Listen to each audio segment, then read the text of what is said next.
अभी मैं एक वीडियो देख रहा था, वो एक आयशा नामी लड़की, गुजरात की, अहमदाबाद की कहानी है शायद। यार उस बच्ची ने, अहमदाबाद गुजरात में, उस बच्ची ने मतलब छलांग लगा के पानी में मौत को गले लगा लिया।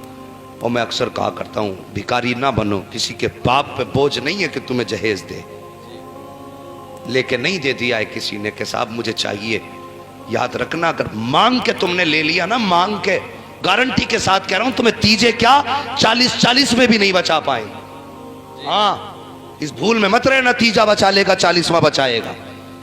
अगर तुमने मांग के जहेज लिया और किसी बाप पर वो बोझ बना और वो जहेज देने में उसकी जायदाद बिकी या उसके रातों का चैन चला गया, तो याद रखना कि तू अपने घर में जहेज नहीं ला रहा है, बल्कि अपने घर के अंदर तू जहन्नम का ईंधन लेकर के आ रहा है। इस बेटी ने इसलिए मौत को गले लगाया कि ससुराल वाले कहते थे जहेज चाहिए, और मैके वालों ने शोहर के खिलाफ मुकदमा कर दिया। ये बेटी जाती तो कहां जाती, अब ना मैका देखना गवारा है, ना ससुराल देखना गवारा है, इसने मौत को गले लगा लिया। अगर आज के बाद कोई आयशा इस वजह से मर गई कि जहेज का दबाव था, तो याद रखना ये तीजे 40वें के आगे मुस्तफा की शफाअत नसीब नहीं हो सकती।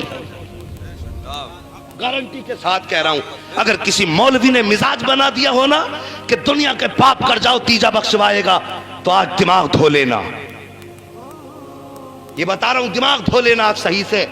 अगर किसी का दिल तोड़ के चले गए तो तीजा क्या मुस्तफा की शफाअत भी नसीब नहीं होगी।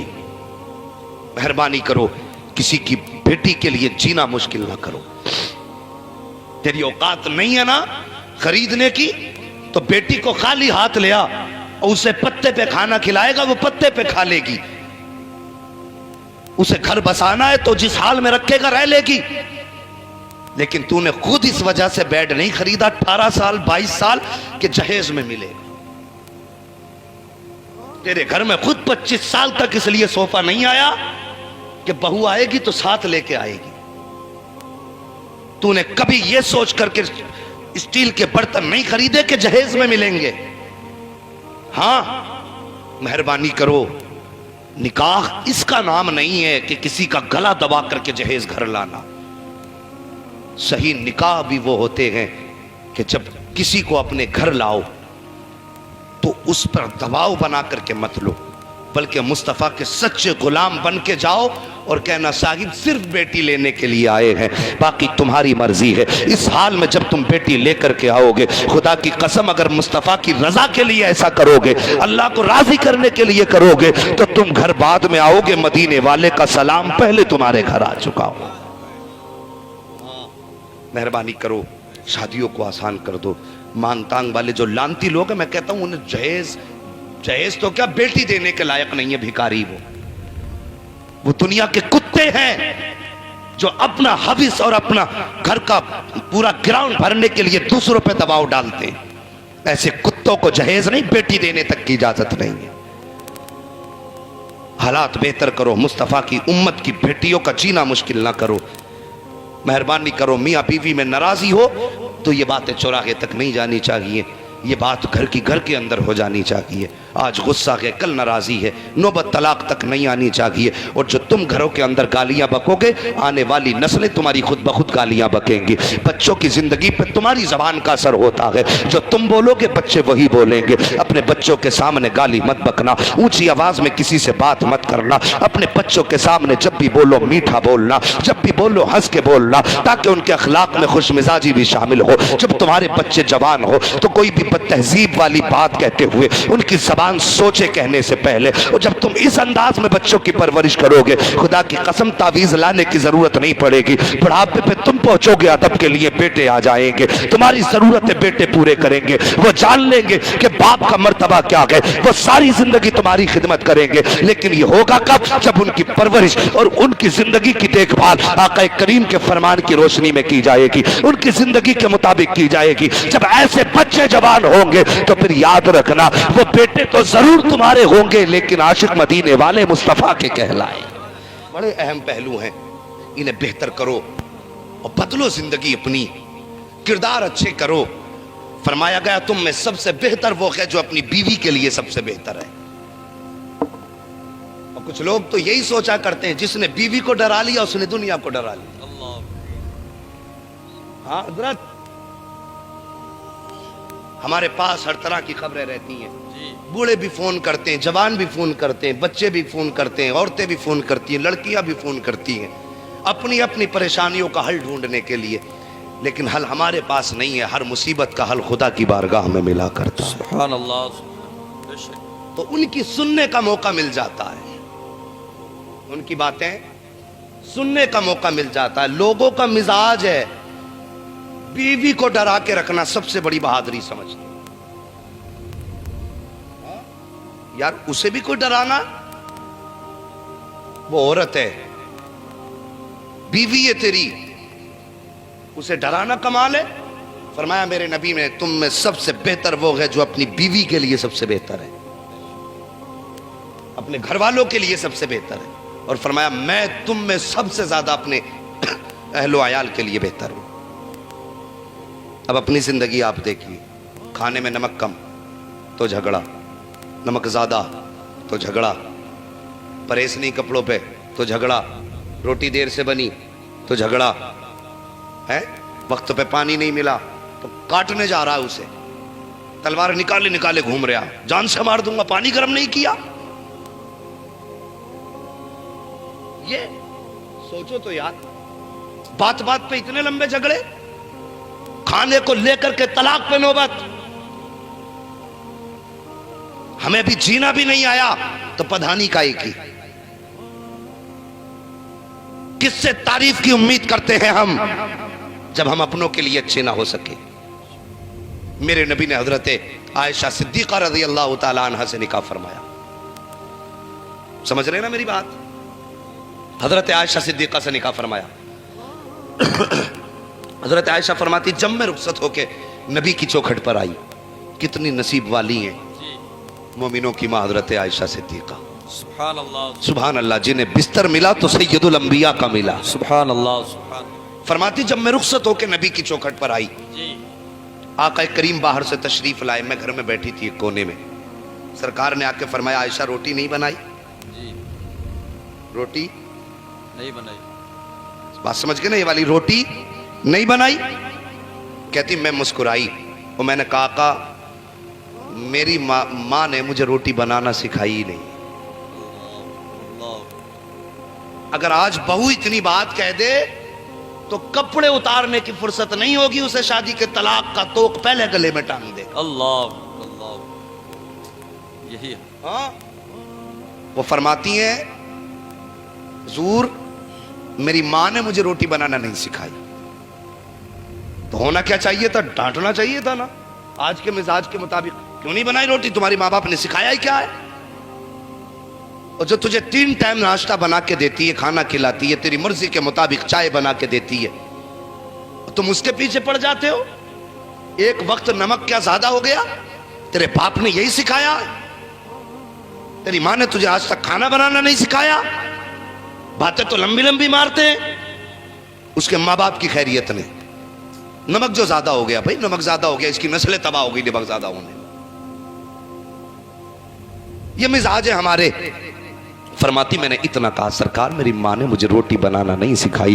कहती हैं कि फिर उसके बाद नबी ने गुस्सा नहीं किया, मुस्कुराए आगे बढ़े, घर में बर्तन थे, बर्तन उठाया, थोड़ा सा आटा निकाला, निकाल के लाए। फरमाया, आयशा आप आओ देखो, इस तरह आटा निकाला जाता है। फरमाती, मैं देखती रही। नबी ने आटे में पानी डाला। फरमाते, आयशा इतना पानी डालते हैं इतने आटे में? फरमाती, उसके बाद सरकार ने अपने हाथ से आटा गूंदना शुरू किया। फरमाते, आयशा आटा ऐसे गूंदा जाता है। फरमाती, जब आटा गूंद गया, नबी ने चूल्हे में आग जलाई है, तवा रखा, फिर रोटी बनाना शुरू की। फरमाते, आयशा देखो रोटी ऐसे बनाई जाती है। फरमाती, नबी रोटी बनाते रहे, मैं देखती रही। जब रोटी सीख गई और पक के तैयार हो गई, मेरे नबी ने फरमाया, आयशा रोटी ऐसे बनाई जाती है। जब रोटी मुकम्मल हो गई, कहती नबी ने पहला लुकमा तोड़ा और तोड़ने के बाद मेरे मुंह में दिया। फरमाया, आयशा बताओ इस रोटी का लुकमे का जायका कैसा है? हजरत आयशा फरमाती है, और दुनिया की औरतों, तुम कितनी नसीब वाली हो कि तुमने जाकर के अपने शौहरों को अपने हाथ से पहला लुकमा खिलाया है।